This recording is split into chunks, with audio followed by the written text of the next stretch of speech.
Dames en heren, goedenavond en welkom in het Nationaal Archief. Goedenavond. Iedereen hoort me wel goed, toch? Vooral daar achterop? Alright, thank you. Ja, dames en heren, dank u wel voor het komen. Ik weet dat het een regenachtige dag was geworden. En dat jullie de moeite gemaakt hebben om naar deze lezing te komen, te kijken en te lezen en te leren hoe het eigenlijk gaat binnen de familie Tjong AKiet. Ik hoop dat jullie een hele goede avond zullen hebben en dat het ook een leerrijke avond zal worden. Vandaag zullen de heren, even kijken, even spieken. De heer Sonny Taitin Wui en de heer Alphonse MacDonald Jr. Zij zullen vandaag praten over de Tjong AKiet family na 2010. Het is een klein stukje familiegeschiedenis, wat er allemaal vanaf het prille begin is gebeurd en hoe de familie zich heeft kunnen ontwikkelen en de maatschappelijke positie binnen de Surinaamse grenzen heeft kunnen maken, maar ook verder buiten de grenzen van Suriname. Dus dat zullen we allemaal vanavond een beetje horen. En ik hoop dat jullie een hele leerrijke avond zullen krijgen. En voor nu nodig ik dan meneer, voordat ik iedereen uitnodig, een deel van de presentatie gaat in het Nederlands zijn en een deel gaat in het Engels zijn. So please bear with us. Het wordt wel een leuke avond. En voor nu wil ik dan meneer Sonny Taitin Wui uitnodigen om dan het gesprek te beginnen. Trouwens, ik ben Ranish Balak van het Nationaal Archief.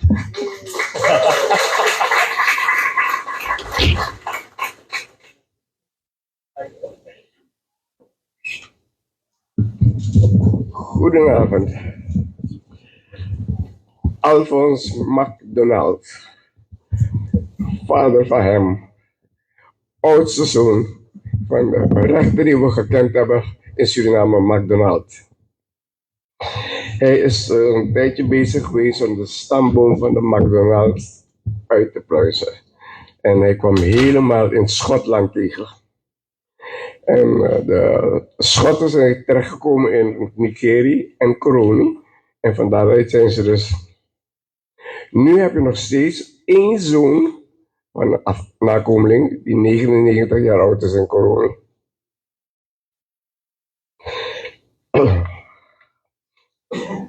Zijn broers vroegen aan hem, ze noemen hem Fons, hè?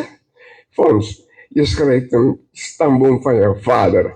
Nou, wat doe je met je moeder, Tjong AKiet? En toen werd hij wakker. Hij zei, hey, die familie is nog groter. Hij heeft toen kunnen uitpluizen dat die stamvader Tjong AKiet op Domburg Larry Contré gewoond heeft. En trouwde met een 15-jarige, hè? Dochter van een echtpaar uit contractarbeiders. Daarvan hebben ze 3 zonen gehad. Van die 3 zonen is eentje getrouwd met een Portugees die uit Madeira beland is geworden in Suriname met de ouders. Die vader is bij de schoenen gekomen. Wat er gebeurd is, weet ik niet, ik ben niet meer weg. Dus is achtergebleven. Die andere is getrouwd met een Chinfu. En de jongste is getrouwd met een contract Javaan uit Indonesië, die op plantage Chinese vriendschap was. Beide, de eerste en de tweede zonen hebben allemaal bij de 10 plus kinderen gehad. Eentje had 11 geloof ik, eentje had 10. En die 2 meisjes, die hij heeft verwekt met die Indonesische vrouw, hebben elk 11 en 10 kinderen gehad. Dus 1 grote familie.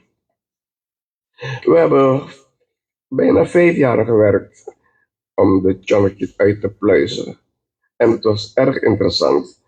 Het meest interessante wat we tegenkwamen, is dat we waren bijna klaar met het boek. Toen kwam er een e-mail van een kleindochter. Fons, wie is Harriet Adele Blanche Tjong AKiet? Zij e-mail naar iedereen die toe. Hey, kennen jullie haar? Niemand van de familie heeft haar gekend. Dus wij weer duiken in Archief. Ik zat met Norman Slijngaard. Elke avond na middernacht Nederlandse tijd zat tot 5 uur 's morgens in Den Haag, Arnhem, Amsterdam, Gravenhagen. We konden niks vinden van Tjong AKiet. Maar op een of andere manier ben ik teruggekomen hier in het archief bij Rita en ik zei, hey, ik ga volgens mij 8 of 10 jaar boeken voor je helemaal uitpluizen. En ik zeg, ik begin maar met eentje die even oud is als zijn eerste zoon. En na 3, 4 jaar kom ik die naam tegen. Harriet Adele Blanche Bronstein. Dus daar stonden we. Is zij het? Dus wij waren even met een probleem. Ik ging naar de directrice en ik zeg, er staat ergens een kleine kanttekening herkend. En dat was nog niet in openbaar. Toen mocht ik voor dat deel dat jaar, en toen is gebleken dat die Chinees, hij was al getrouwd, die 2 kinderen die hij verwekt heeft met een dienstmeisje of wie dat mag zijn, Creole, heeft hij beide erkend. En we hebben ontdekt dat de dag van de erkenning, na precies 10 dagen, is dit meisje weggegaan naar Indonesië met een Nederlands gezin. En ze is toen teruggekomen na 4 jaar in Gravenhagen. Toen heb ik het blijven volgen, heb ik er gevonden in Arnhem.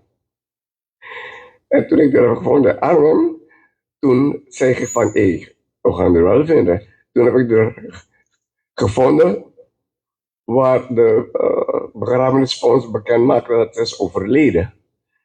Dus ik bel een vriend van me op in Nederland. Ik zeg, hé, je moet gaan duiken voor me. Ze is begraven in Rotterdam. En ik heb die informatie nodig. Hij gaat er naartoe en die mensen zeggen tegen hem, beweeg me dat je familie bent. En hij met alle papiertjes van mij. Toen zei die dame daar, zegt, laat me je ene vertellen, heeft geen zin, want ze is begraven anoniem. Dus die naam Tjong AKiet wilde ze niet op haar grafsteen hebben. Want dat is eigenlijk een klein geheim geworden. Ze heeft wel een zoon gehad en die zoon heeft ons benaderd om te zeggen van, hé, wil jullie alsjeblieft stoppen, laat het liggen. En we zijn toen daarbij geëindigd. Wij hebben toen verder 4 tot 5 jaar gewerkt aan het boek, niet deze, het eerste boek. En daar hebben we ongeveer 109 boeken kunnen verkopen aan familieleden. Het was uitsluitend voor de familie bestemd. We hebben ongeveer 190 kunnen verkopen. Maar er is plotseling een issue gekomen van, hé, we moeten het verlengen. Dus dat is eigenlijk de story van wat ik heb wat betreft de MacDonald naar het boek Tjong AKiet. En dat laat ik over aan Alphonse.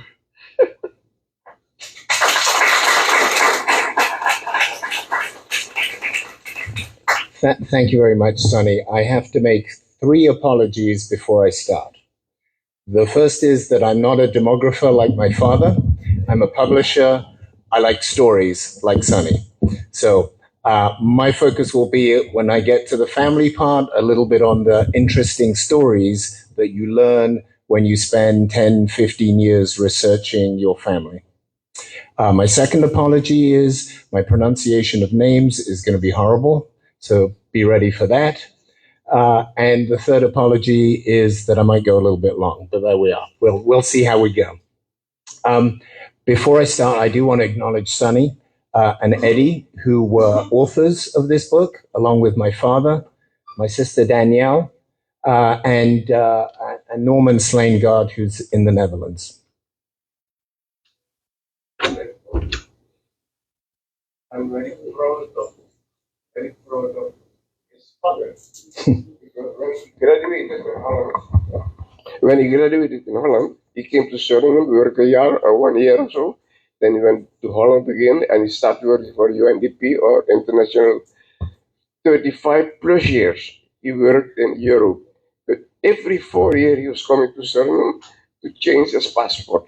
He never had another passport and a Surinamese passport. And last week I helped him out to get the electronic passport. That was 10 years. And it's a beautiful passport. Also, before I start, I have to acknowledge the sponsors who helped us make this book available for a reasonable price. Evelyn Reed, who's in Australia, Eddie Boetjes, Barbara Strijd-Vandenberg, Rika Weingard and her children, who donated in the memory of my uncle, Frank. He was also my godfather. The story of the Tjong AKiets is a global story from the very outset. Having looked at the generations from 1 to 7, you see a family coming full circle. A family that took chances to immigrate to Suriname, and a family that is now spread around the world, from Australia to New Zealand, the United States, Europe, and countries in South America. And the motivations remain largely the same. Opportunity and escape from bad things sometimes. So what I want to do tonight is talk a little bit about the history of Chinese migration as a whole to Suriname before I talk about the first 2 generations of the Tjong AKiets. As Sonny said, there was the first 2 Tjong AKiets, Tjong AKiet and his wife Sam Chow, who had 3 sons that we knew about in 2010, and then we discovered another 2, and then the generations grow exponentially. So I will start with trying to set a historical context for the migration of Chinese people to Suriname and some of the other contexts.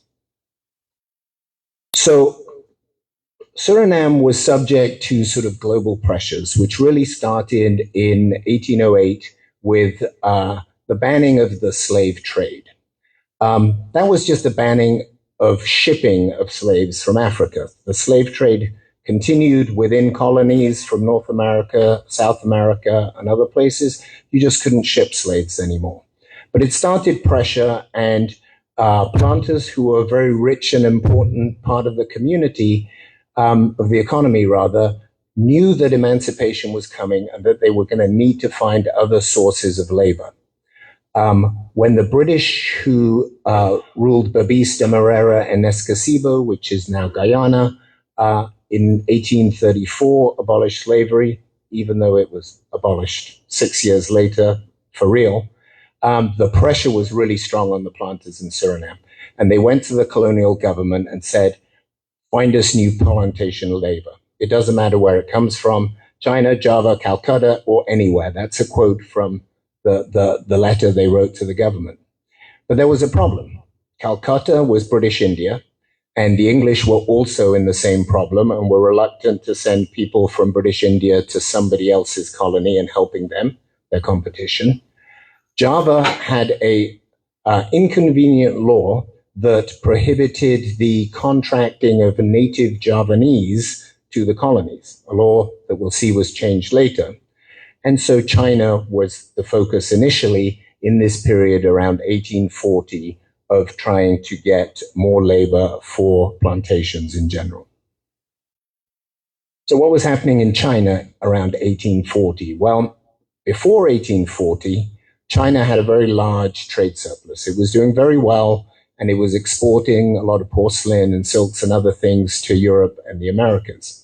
And there was an imbalance in the surplus of trade, which the European powers, and particularly the British, wanted to fix. So in a story of history coming full circle, they started a war. Opium was prohibited in China, and so the English imported opium to China and arranged for its selling.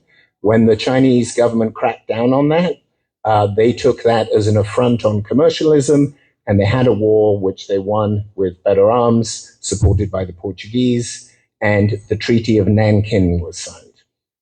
That opened China, particularly southern China, through Macau and Hong Kong, to trade. Cheap European goods that were made on the machines from the Industrial Revolution. And so all of a sudden, there was a huge amount of unemployment, poverty, and opium addiction in southern China in particular. And so, as you can see, a demand for labor in one place, a lot of unemployment in the other place. The two things were put together, and for a period, that was where labor came from. And so this is where I'll pretend to be my father and be very scientific. So this shows immigrants to Suriname by ethnic group for a sort of 100-year period around 1840, I think 1845. And you see a number of different groups. You see Chinese, both from Java, because you could contract Chinese Javanese, but not Java, Chinese from China, Portuguese, Dutch, West Indians, British Indians, and Javanese. And there are some interesting characteristics before we get back to looking at China in particular. So as you can see, later in the century, around 1880, the law has changed in Java, and you're allowed to make contracts with Javanese people, native Javanese people. And so there's a very quick influx of Javanese people coming to Suriname. By 1873, you see that the influx of British Indians, that was when the Dutch managed to secure through negotiation contracts with the British government to allow them to present contracts to British Indians. And then you see a very rapid decline which starts in 1914 as Indian nationalism with Mahatma Gandhi becomes a thing, and it's less attractive to leave India because the prospects of India are all of a sudden much better. So those groups come much later. Obviously, there's a very early Dutch group of immigrants, a sort of constant flow of Portuguese, mostly from Madeira, who are very successful in British Guyana and Brazil as well. And then we have the Chinese, who we're going to focus on.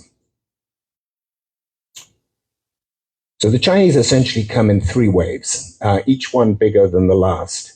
And it starts with 18 Chinese from Java. And these were skilled workers who understood how the Dutch were doing sugar manufacturing in Java.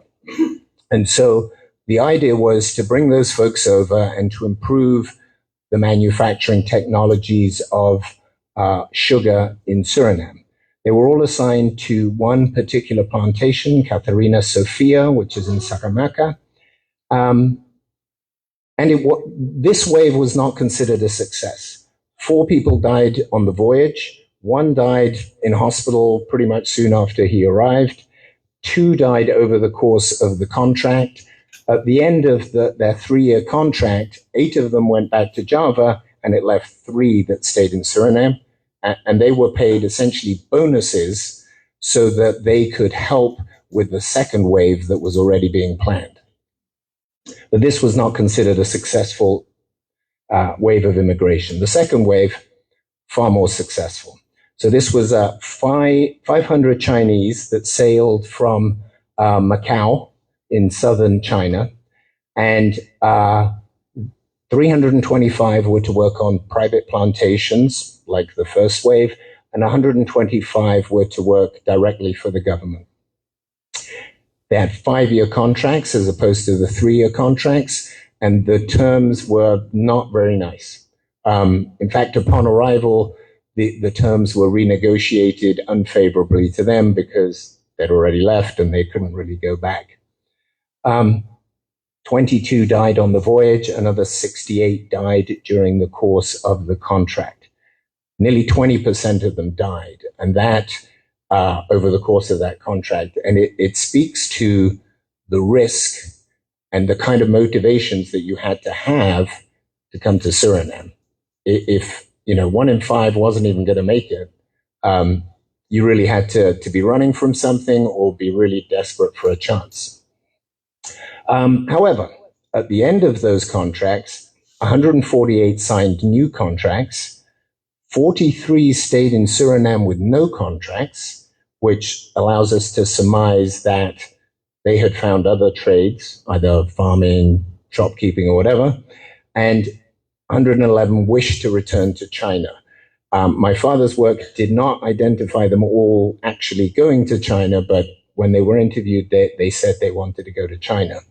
But this second wave really is the genesis of the Chinese community in Suriname. With these people in place, it was easier for the subsequent Chinese because they had people who could help them. So in 1863, the larger waves come. So far we've talked about 18 coming, then 500, but now it's 2,600 over the sort of course of 8-10 years. They came primarily from Guangdong province, although some came from Fujian province. And now they were not contracted directly by the government. The government had set up this Surinamese immigration company, I'm not going to attempt to pronounce that, who did the majority of contracting. And then there was a separate company, this Handels company, which did contracting for 2 plantations independently. So in typical Dutch fashion, they sort of outsourced the contracting. At the end of their contracts, a sizable portion of that 2,600, more than 50%, stayed in Suriname. Those 2,600 were almost entirely men. There were very, very few women that took these kind of contracts to come and work in the colonies. And because of that, most of the Chinese immigrants were having families with Creole women, other nationalities, as Sunny mentioned, and later with women from India and Java. But now there was a reasonably sized community of Chinese in Suriname. So these 2 provinces are in the green in the bottom right, Guangdong and Fujian. Guangdong is where modern-day Hong Kong, Macau is, and Fujian is up there to the right by Taiwan. That's where those waves of immigration came from. And so with a Chinese community in place in Suriname, there was an opportunity for other kinds of migration, free migration, people who were coming because of economic opportunity or because they were sort of being driven away from their countries, either through bad economics, being recruited for the army, as was the case with a lot of Portuguese. Portugal was fighting wars in Africa and in their other colonies. Many people didn't want to fight those wars, so they took their chances in the colonies. That's free migration. And then you have chain migration, where established Chinese people in Suriname were writing letters to their families in China and saying, hey, it's pretty good over here. Come on over and help me and bring some women with you. That's what was happening with chain migration.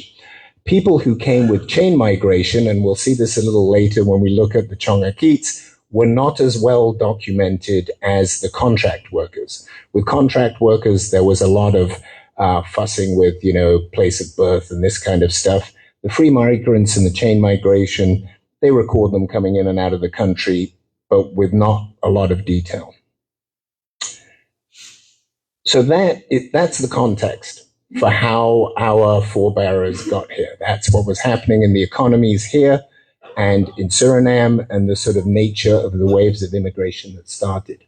We're looking here at, obviously, Tjong AKiet on the left and his wife, Sam Chow. Those were the first two. So Tjong AKiet, his birthday isn't exactly sure. We think it's the 25th of March, but it could be 1844 or 46, so we chose the one in the middle. And his death certificate is solid. We know who his father and mother are, and we know he was born in China, and that he was likely a free migrant to Suriname in 1866. He resided in La Rencontre, and he married Sam Chow at Domburg, which is a sort of center for our family. He was a shopkeeper and a farmer, and we know that he was literate. One of the great obsessions of my father, having been a UN demographer, was literacy rates. So we know that Tjong AKiet was literate. And we know that he died in Paramaribo. When we did the first book, we did not have a picture of Tjong AKiet. We had pictures of lots of other people, but not Tjong AKiet. And by chance, my father and Sonny were able to track down that little detailed picture is taken from the picture on the right, which appeared in a magazine in, I think it was 2015 or so. Yeah, in 2015, it was published in this Wirutu, which is a Surinamese genealogical society publication. And somebody said, hey, we think this guy is Tjong AKiet because at the time of the consecration of this church, 1899, he was the only Chinese guy in the church.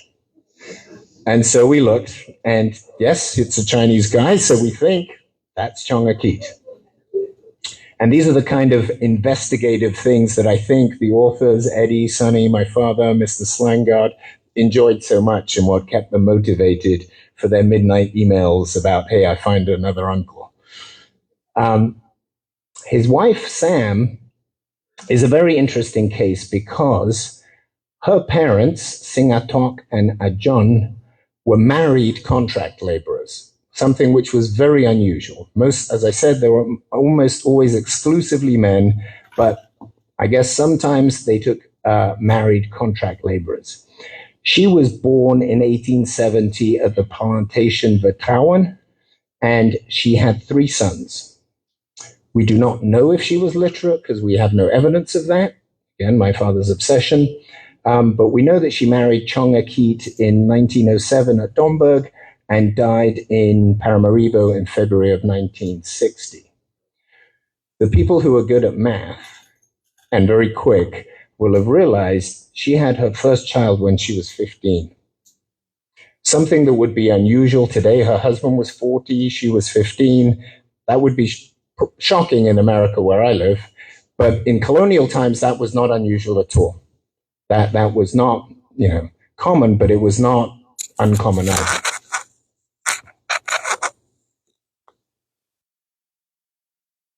Hello?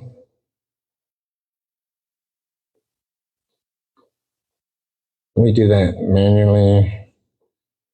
Oh, there we go. No, it's back. Don't worry, I got it. Okay, so this is the location of the 2 places.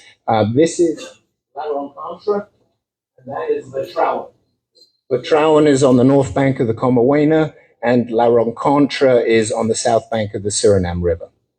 And so after they're married, they move to La Rencontre, and they live their life there. these are the three sons. So we have Aloy Henry at the top in the hat, Akwi Franz in the bottom left, and the youngest Chimfuk Johannes over there on the right. So, Aloy Henry, born at La Rencontre, he was recognized as a Tjong AKiet after the marriage of Tjong AKiet to Sam Chow, and he lived and worked around Domburg. He was a farmer, agriculturalist. He had land on La Rencontre, De Hoop, Petersburg, particularly of Vreeland. He had relatively large holdings, Laarwijk and Mach, that one. Thank you. At various times, he's listed as a gold prospector, which was almost a hobby in those days. People would go upriver at the weekend and go look for gold.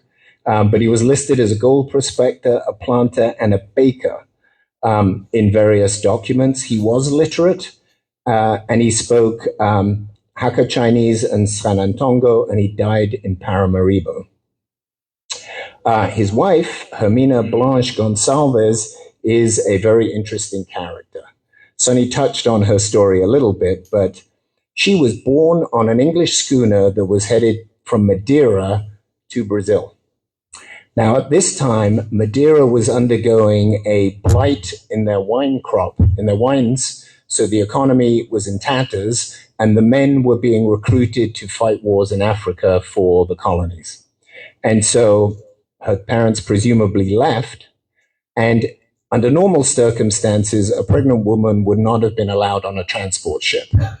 So there is no documentation as to why the boat stopped in Paramaribo and they got off, but it's very likely that upon discovering that she was pregnant and eventually had a baby on the boat, they made the family get off at Paramaribo, first port of call from crossing from Madeira. Her parents died very young, and she was raised by Catholic nuns. She became the governess of the children of the district commissioner and married Aloy Henry in 1909. She had 13 children. Two died very young, before they were even one. 11 survived. She actually died in the Netherlands, but was brought back to Paramaribo for burial. And her name, Blanche, comes from the name of the ship she was born on, which is an interesting thing. I had assumed because she was whiter than other people, but it's the name of the ship. And here are 11 of her surviving children, and her sitting in the middle there. Akwi France, the second son, also born in La Rencontre, recognized subsequent to marriage. This guy spoke languages. He spoke and wrote English, Dutch, Chinese, and also spoke Sranantongo, Saranami, and Saramakan. He also lived in Domburg until 1920, and then he moved around a lot. He lived in Paramaribo in 3 different spots, and then in the 50s, he moved upriver to Quacogron, thank you, to become a timber trader. And so he was up there cutting, well, not cutting lumber, but working with people who were cutting down trees, bringing them back down to Paramaribo by train or floating them in the river, and sending them to the mill that was owned by Aloy Henry's son. So you start to see the family working together. One is farming, one is timbering, and they're helping each other out. He eventually dies in Wanica in 1964. He's worked as a government agent for almost 8 years. Not a secret agent, a sort of administrative agent. And again, he did gold prospecting when he was upriver. Again, very interesting wife, or wives, I should say, because he was married twice. So his first wife, Susanna, who had not a very long life, but managed to have 11 children, one of whom sadly drowned. But she was a daughter of Chien Fu and Elizabeth Gertruda Geraldina Levy, born in Paramaribo and married Akwi France. And as I say, she died relatively young, not super young, but too soon. France remarried Josephina Victorina Bougion, who was a widow. She had one son by her previous marriage, but they did not have any children that we know of. So, just to go back to the two sons and their agricultural exploits, the Dutch government had organized agricultural training, two sets of training. The first was exclusively for the white immigrants or the descendants of the white immigrants. And the second one was open more broadly to subsequent immigrants. And in the research for the second book, we discovered that the brothers Tjong AKiet attended that training in Domburg. And this might explain why both are listed as farmers. Both of them were providing goods for grocery stores and what have you, but apparently they were very good at it. And you'll note that they're also producing medicinal herbs as well as other sort of vegetable type things. And that this is around 1917, and they are in that picture somewhere. These are the descendants of Susanna and France, including my grandmother Doffy. And now we move on to the youngest son, Jim Fook Johannes. He was not born at La Rencontre. He was born at Domburg, which sort of became a family center after they had moved there. He was sort of this guy who would train himself to do things. He read a book on nursing and was helping people with medical ailments. He owned land at a former plantation, Rak, and he owned a Chinese grocery store at the Guinische Vriendschap. And then he moved to operate a rice mill. He was employed by an agricultural company. And we don't really know much about his ability to write, but he died and was then moved to the family plot at Domburg. His wife was a Javanese lady who was born in Indonesia, and again, a very interesting woman. Her father was the leader of a local mosque and a traditional healer, and she ran away from home to come to Suriname. And not only that, when she was recruited to come to Suriname, they were told that a married couple get a higher rate than individuals. So she went through a sham, pretended to be married to this other man, and came to Suriname in 1920, never lived with that person. When they arrived at the plantation, they never lived together, and very quickly she formed a partnership with Jim Fook Johannes, and eventually they were married. They had two children first, Marnie and Marjam, and eventually they were married. But she was also a healer, a little bit like him. She was well-versed in traditional medicine from Java. She was a midwife to the local community in Domburg. When she passed away, they found a box with all of these pictures from people thanking her for helping them with childbirth. And any kind of Javanese ceremony, she was the lady to go to. An interesting story is that 58 years after she had left Indonesia for Suriname, she was reunited with her younger sister. She had some relatives that visited Java who tracked down the village where she was from, put them in contact, and her sister came to visit her in Suriname for 3 months, which is lovely. And she's buried next to Jim Fook Johannes in Domburg. Here are their two daughters. So, how many descendants does Tjong AKiet actually have?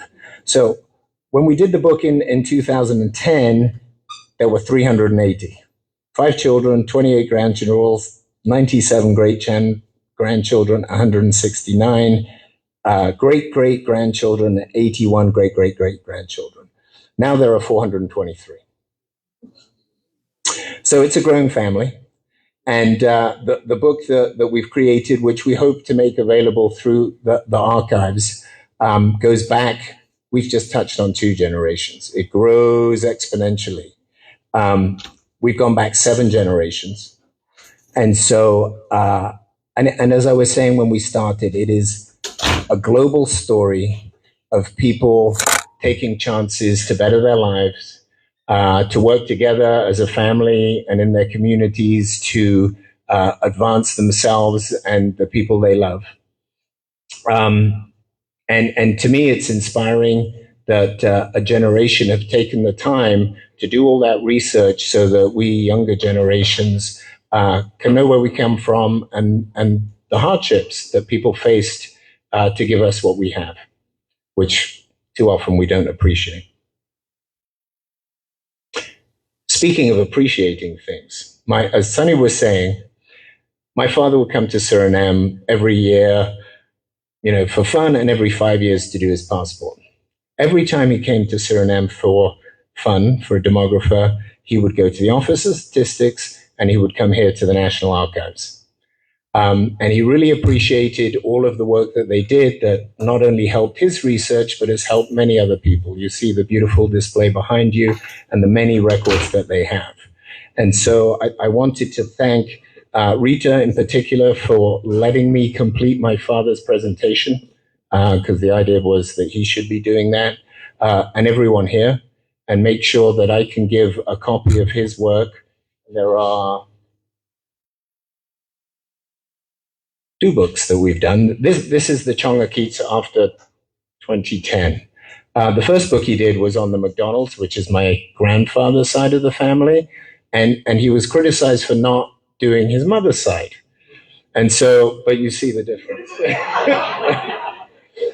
It was a lot more work. It wasn't a lot of work in the first time. So Rita, if you would accept these, thank you very much for letting me make the presentation, for helping my father sing. Thank you.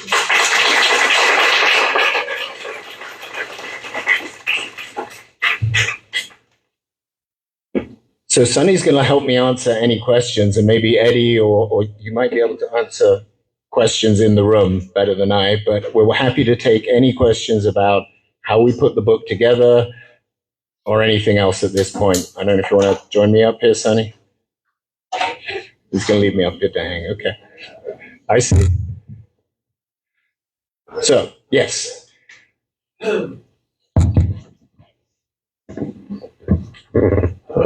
My name is Tjong AKiet. Uncle Steve to you, but okay, that's Yes. just joking. My compliments for the presentation. This very eye-opening especially for the younger generation after us. My first question is this presentation. Is it possible to share with the others who aren't here and also who are abroad? Yes. So, that's fine. Everything that's in it is actually in the book as well, but I'm going to make the presentation available to the archives.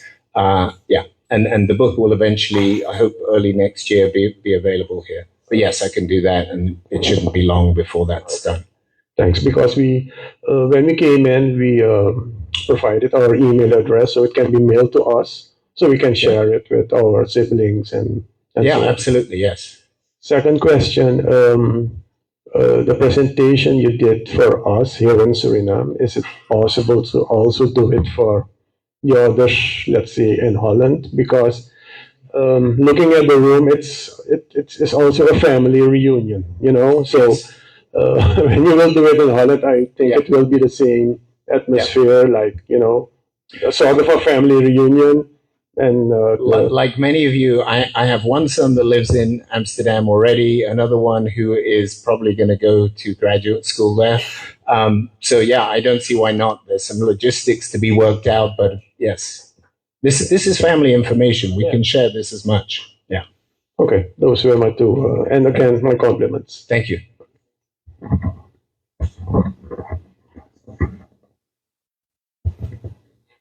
I have a question. Fantastic.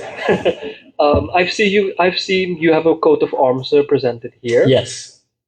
Is it something that the family came up with? I'm just curious about it. It is, and I'm going to reach for the page in the book so I get the right thing. So Nancy and Ralph Tjong AKiet commissioned this from the Heraldic Bureau in Delft, and it's what's called a speaking coat of arms.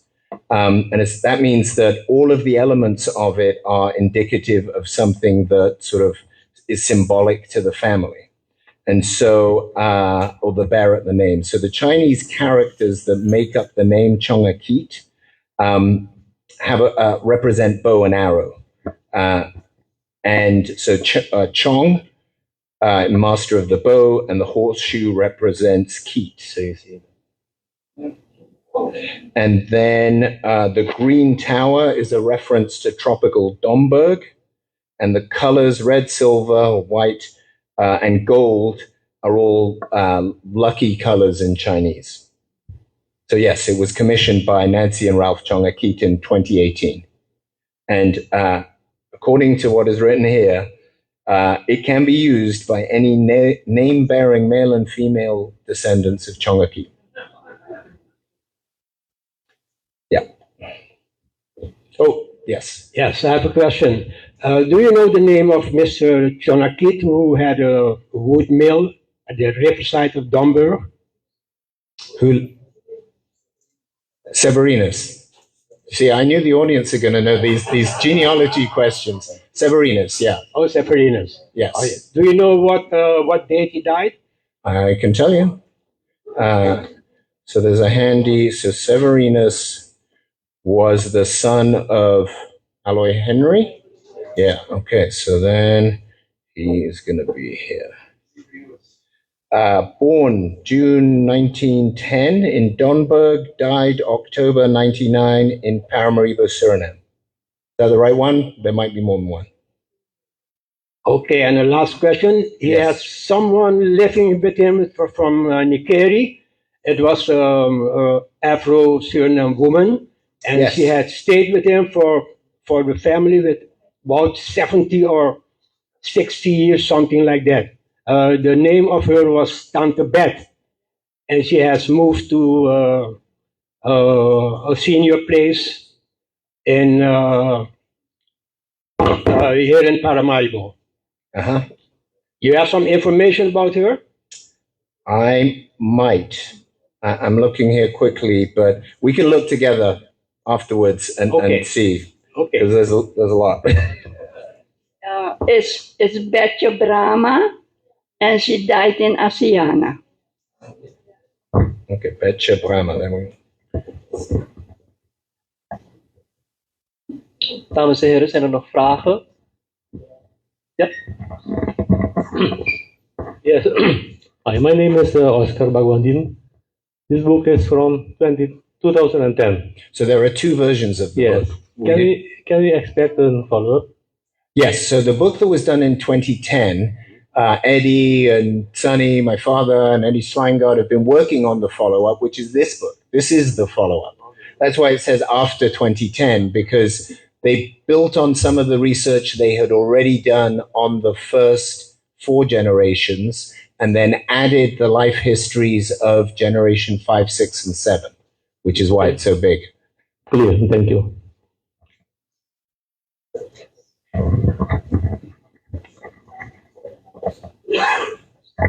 Thank you.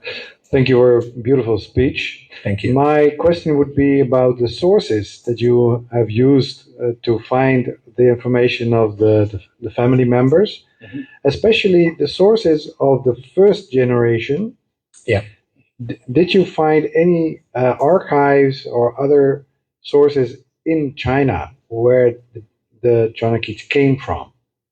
So for the most part, the sources were here. I don't know if you want to add anything, but no, for the most part, the sources were here. Most of the research that was conducted in China or Java and other places was really very, very difficult, partly because of the situation in those countries when they left, being chaotic and what have you. Problem with Chinese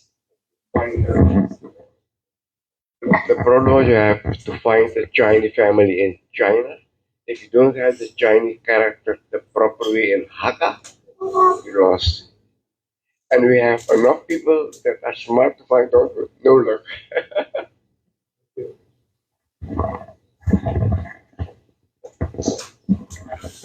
So Alphonse Jr.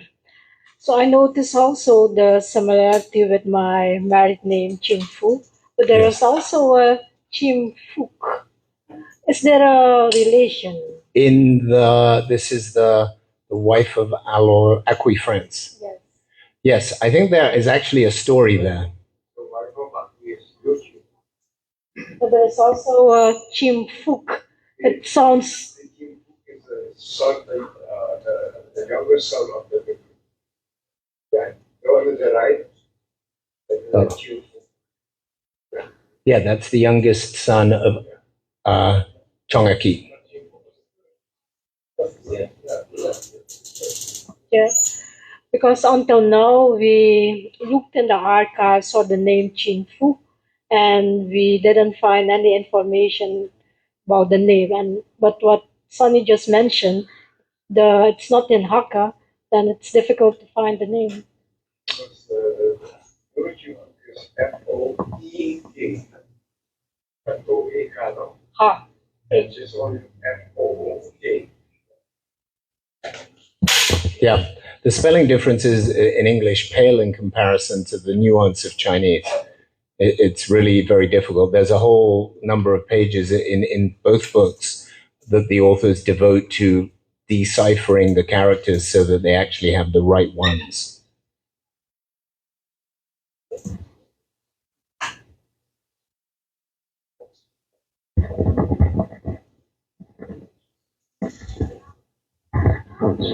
The floor is open. Als iemand nog vragen heeft, graag niet verlegen zijn.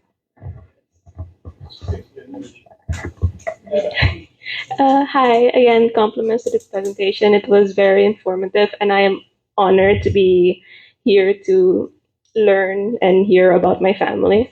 My question is, you had troubles deciphering the name Tjong AKiet in Hakka. Have you tried a person from China that's both fluent in Hakka and in English or Dutch to help? Yes, I will find his name. Yes, that's the guy. Yeah. So as I was mentioning, like there's chapter 4, which covers all of the different sort of approaches of looking at it in Hakka. And that fellow, Henry, was in China doing this research. Yeah. Yeah.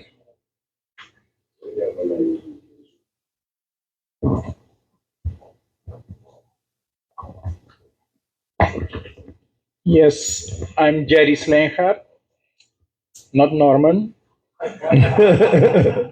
Because a lot of people called me Norman today, but I think there's a similarity between Norman and I, so it's obvious that people call me Norman. I would also like to congratulate you on the presentation.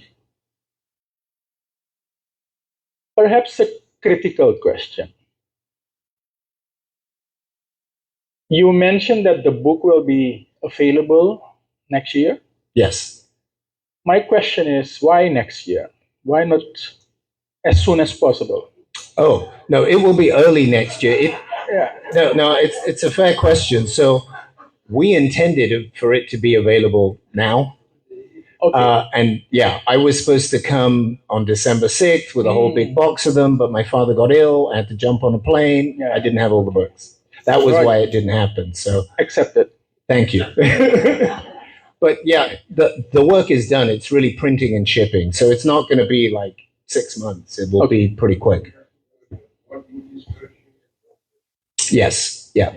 Yeah, there are two versions. So the English is printed and the Dutch is ready to go to the printer. Is there a follow-up on this? So I think it's time to pass the torch. We've relied on your brother, Mr. Bochius, my father, and Sonny, and they have devoted more than a decade and have, I should mention, more than 100 people contributed because all of these guys, hassled us to do it. My father sent my sister and I, who's in the back there, we went looking around graveyards in Scotland for my father. And I think Sonny and Eddie have leaned on other people to go to places in Java and China and do immense amount of research. So I think it's time to pass the torch with grateful thanks for all of the work that they've done so that we can keep this going as a way of keeping the Tjong AKiet family engaged with themselves. And maybe it's not a book. Maybe it becomes a website or something. Who knows? One more question, Michael. Yes. Yes, you mentioned that during the waves, many people died. Yes. So I'm wondering what could be the cause of this? So a lot died in the transportation from China to here, just from disease. In a small confined space with limited nutrition, not treated very well. Remember, these were people who were replacing slaves and we're being transported on the same ships. So they did not have a happy journey over here. So that's why there was so much death on the way here. But there's also a lot of death here. And so including young people. Including young people, young healthy people. Now, part of that could be attributed to they arrived when slavery was still active and were working alongside slaves in the field. So the mortality that slaves were experiencing from tropical disease and hard work, they were subject to that as well. And when I mentioned that the first two waves were not considered, great successes, and there were people that said that, Asian people were not suited to plantation work. Thank you. Yeah. Good presentation.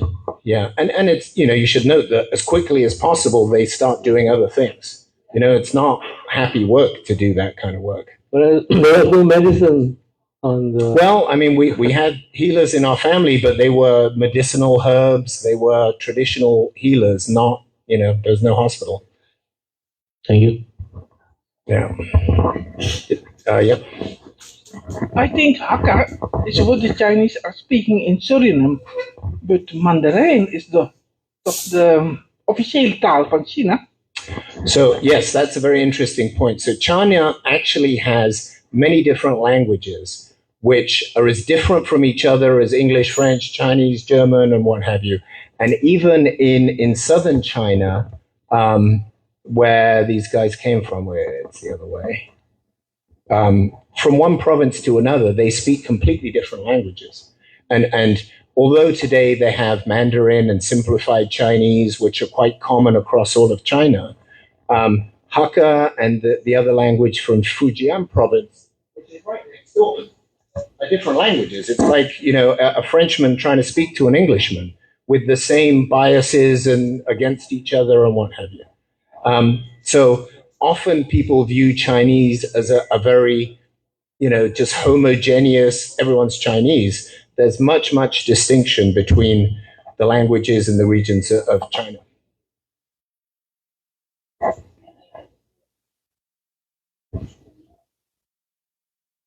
Sunny.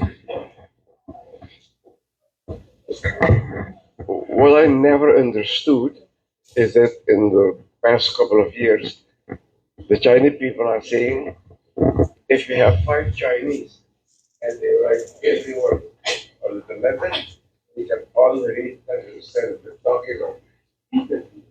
Well, so that's a sort of more modern thing.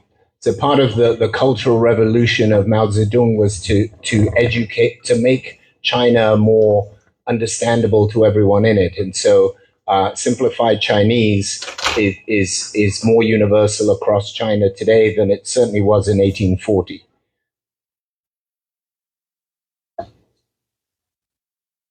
Ladies and gentlemen, we hebben nog ruimte voor een vraag.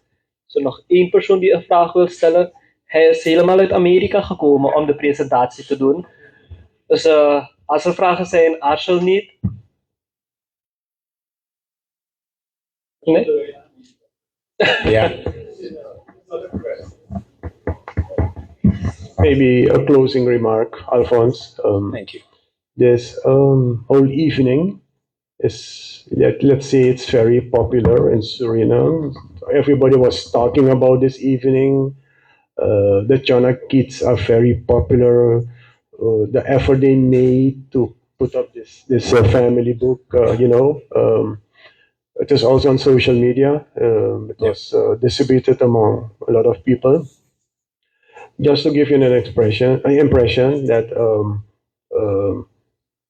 I have friends all over the world, and some of them say, hey, you have an evening especially dedicated to Tjong AKiet this evening, and so on. So all the effort that our our uncles and cousins and everyone put in this to put this book together, and this evening now, to close this evening, I think it's very much appreciated by everyone here.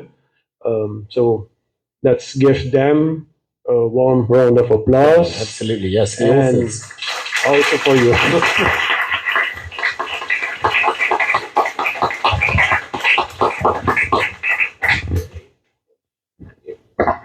Is it known that Mr. Severinus Tjong AKiet, he donated a piece of land to the church of Dumber, the Roman Catholic Church? Yes, it is. I see Sonny nodding. He probably knows the answer. Well, thank you very much for your... Oh, no, we have another question. I'm happy to stay here. I'll be here all night. I don't leave till Tuesday. Sir, it was a pleasure. Thank you. And I'm happy to hear all these nice things about Tjong AKiet. My stepfather was a Tjong AKiet, a very good guy, not a rewarded guy in Suriname, but he had the first newspaper in Suriname, Celsius Tjong AKiet. Celsius Tjong. Yes, he was a very popular guy. In reading through this book, it's really remarkable that almost everyone has a story. And I think it's probably true in most families, but we're lucky that we had the people who took the time to extract those stories and to share them. And when you read them all together, it's notable that this family works together a lot. Even in the seventh generation, there are people working with their cousin, their brother, whatever. They work together a lot. We're not a warlike people. There's only one person in all of these generations who dies in a war. And that's by accident, which is not common, across 7 generations. So we're peaceable, we work together, and we really value education. When you read them all, that really comes through. So I consider myself lucky to be the recipient of the knowledge that the authors put together, and to be part of the family.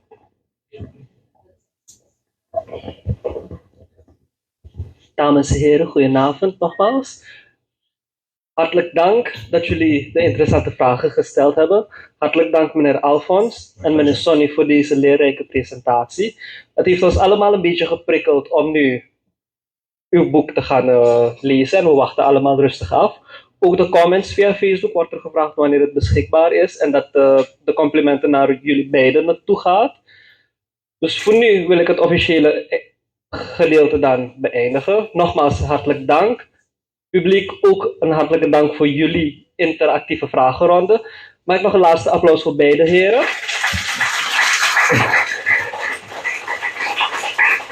Ja, en dan nog een laatste. Before closing this evening, I also want to say my thanks to Alphonse Sr. Sorry, no, senior as well. We hebben een heel goede band met elkaar en I just want to say my sincere thanks.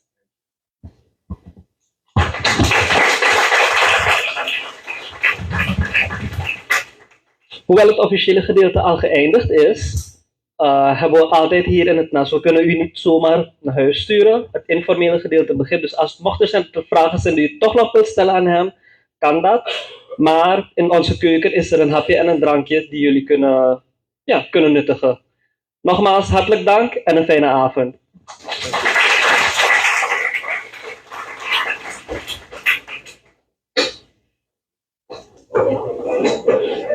Thank you.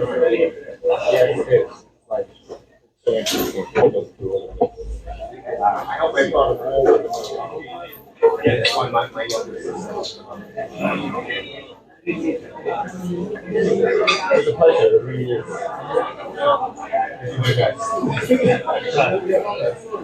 I'm not. I'm the publisher. I'm not. My father is the historian, but.